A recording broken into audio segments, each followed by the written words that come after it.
एक व्यक्ति जब दिल्ली में नया नया आया, रामलीला मैदान में अनशन पे बैठा, कस्में खाई, वादे किए, भ्रष्टाचार नहीं करेंगे, सत्ता का लोभ नहीं है, वीआईपी कल्चर नहीं चाहिए, गाड़ी बत्ती नहीं चाहिए, कुर्सी नहीं चाहिए, राजनीति नहीं करनी।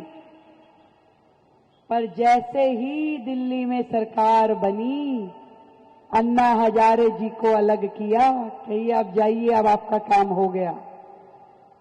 फिर कहा सत्ता भी चाहिए, कुर्सी भी चाहिए, गाड़ी भी चाहिए, बंगला भी चाहिए, पैसा भी चाहिए। और 11 साल में हजारों करोड़ रुपए का गबन करके जब तक दिल्ली के लोग समझे, जब तक सरकार हटाई, जब तक उनको धक्का दिया, फटाफट भाग करके पंजाब के साथ आ चिपके, जेल की हवा खाई, सारे के सारे जमानत पे छूटे हुए हैं। दिल्ली के कोर्ट में आज भी नाम लिखा है, रोज सुनवाई होती है, हाजिरी भरने जाना पड़ता है, चाहे केजरीवाल हो, चाहे सिसोदिया हो, सत्येंद्र जैन हो, एक एक जने को रोज हाजिरी लगती है कोर्ट में, जवाब देना पड़ता है ढेर सारे घोटालों का जो दिल्ली की जनता का पैसा उन्होंने लूटा। दिल्ली तो छोटी सी थी, तो हजारों करोड़ रुपए खा गए। झाड़ू ने झाड़ू चलाई, पर दिल्ली की धूल मिट्टी पे नहीं, खजाने पे झाड़ू चला दी। और अब निगाह है पंजाब के खजाने पे। निगाह क्या है? रोज लुट रहा है।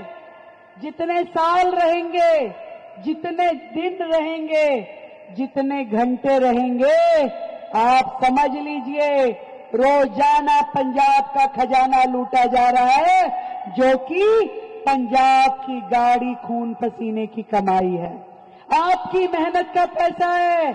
और खा कौन रहा है?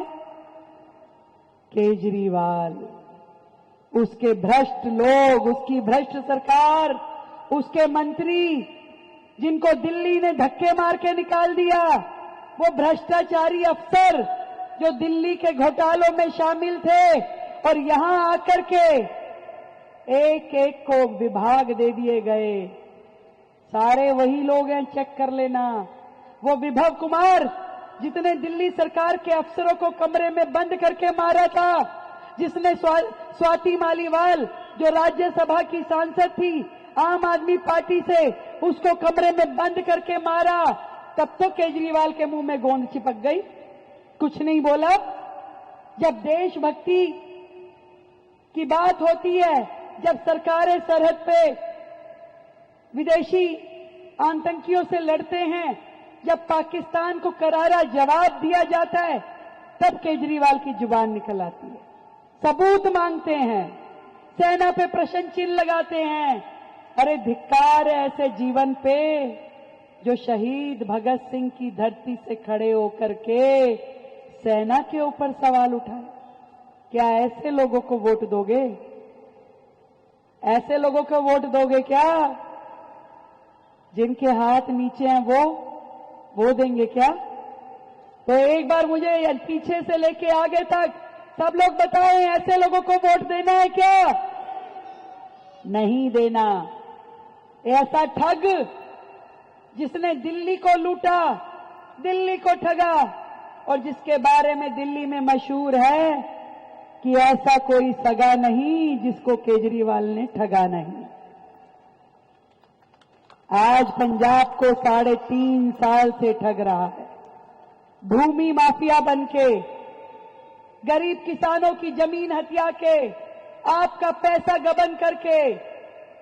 पंजाब इस समय आम आदमी पार्टी के भ्रष्टाचार के लिए एटीएम बन गया है।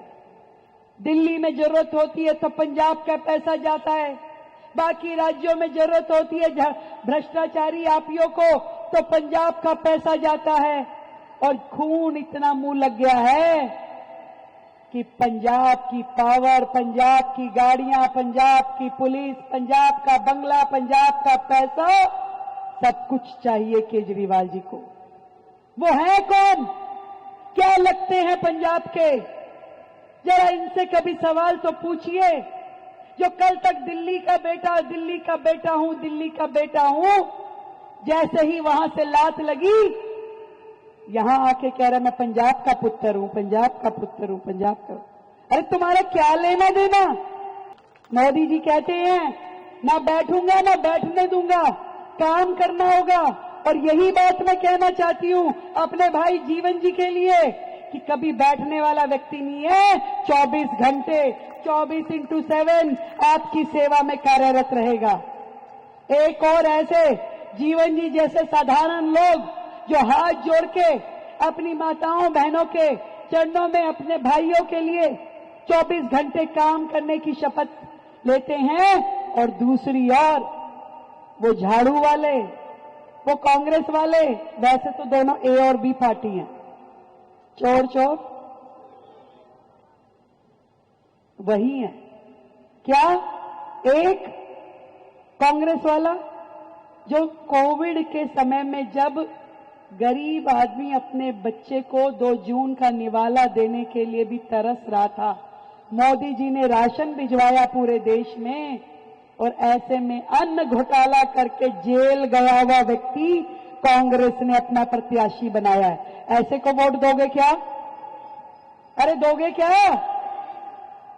और दूसरा भू माफिया, बिल्डर आदमी, बड़ी इमारत, उसकी निगाह ऊपर रहती है, छोटे आदमी को नहीं देखते, छोटा आदमी नहीं दिखाई देता, केवल ऊंचा देखते हैं। इसीलिए केजरीवाल साहब ने उनको टिकट दी है। 2 फायदे थे, एक तो मालदार आसामी है, बिना पैसे के तो वो कोई काम करते नहीं, ना टिकट देते और ना ही कुछ और करते, तो वो आदमी ठीक लगा कि ये ठीक है, इसको दे दो। फिर उसको दाना डाल दिया कि तुझे मंत्री बनाएंगे, आ जा।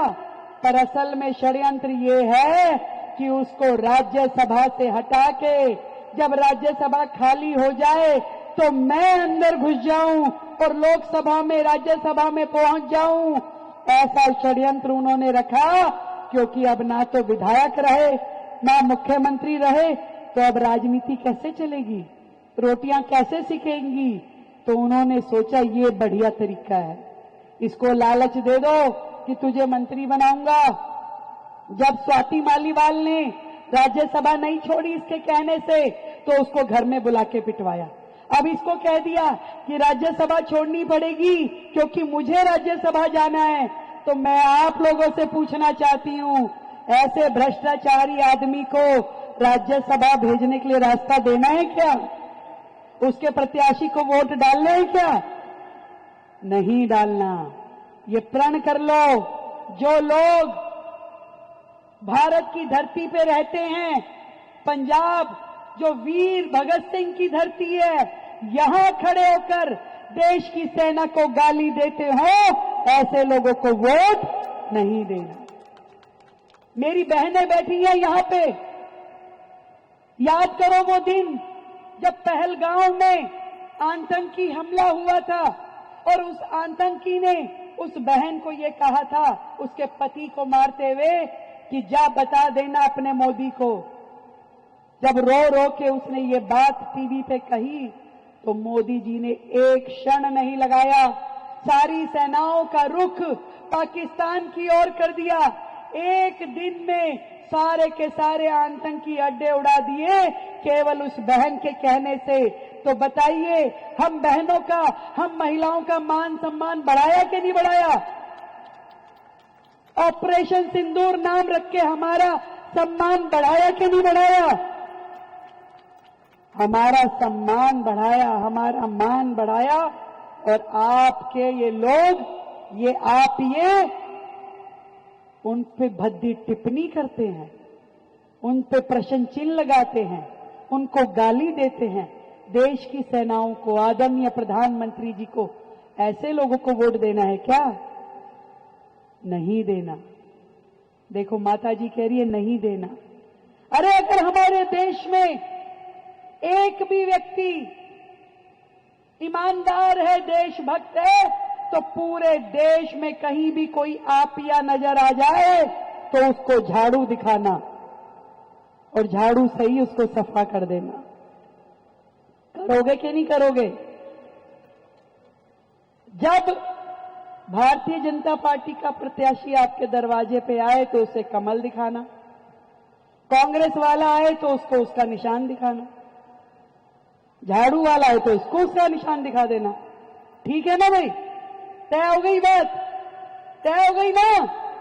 झाड़ू वाले को झाड़ू, हाथ वाले को हाथ और कमल वाले को कमल। बजाओ जोरदार तालियां।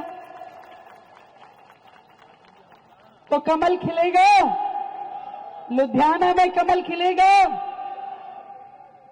और देख लो भाई, ये बताना है कि भाई ये लुधियाना के लोग हैं, भोले तो हैं पर बेवकूफ, बेवकूफ।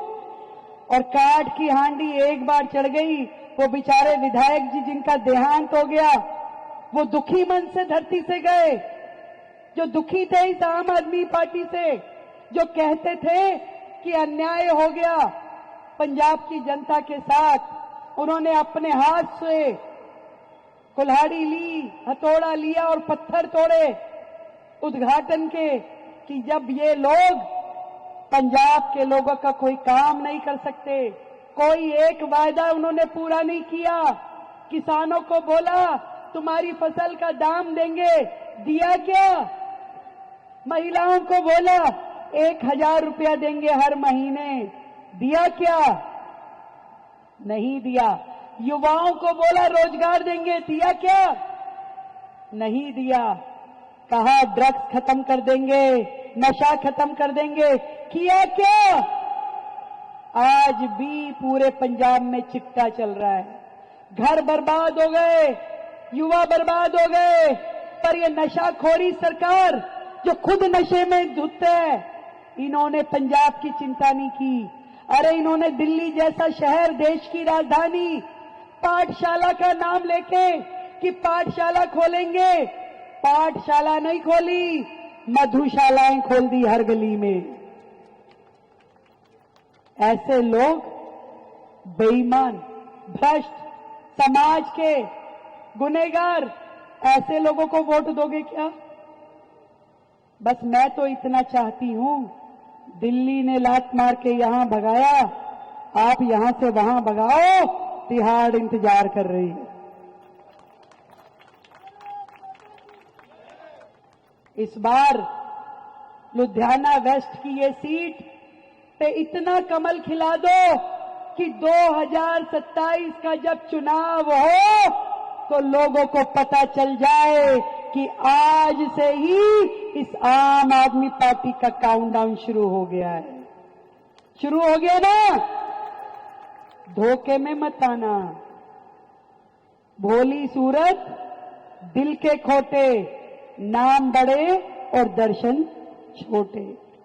बहुत बड़ा बड़ा एजेंडा दिखाते हैं, Delhi model, Delhi model, Delhi model.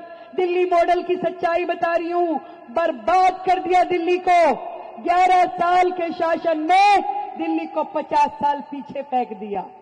आज बड़ी मुश्किल से हमें संभालना पड़ रहा है, दिन रात काम करके। ये ट्विटर वाली पार्टी है, खाली ट्विटर पे ट्वीट ट्वीट ट्वीट करते हैं, कमरे में बैठ के, एसी में बैठ के।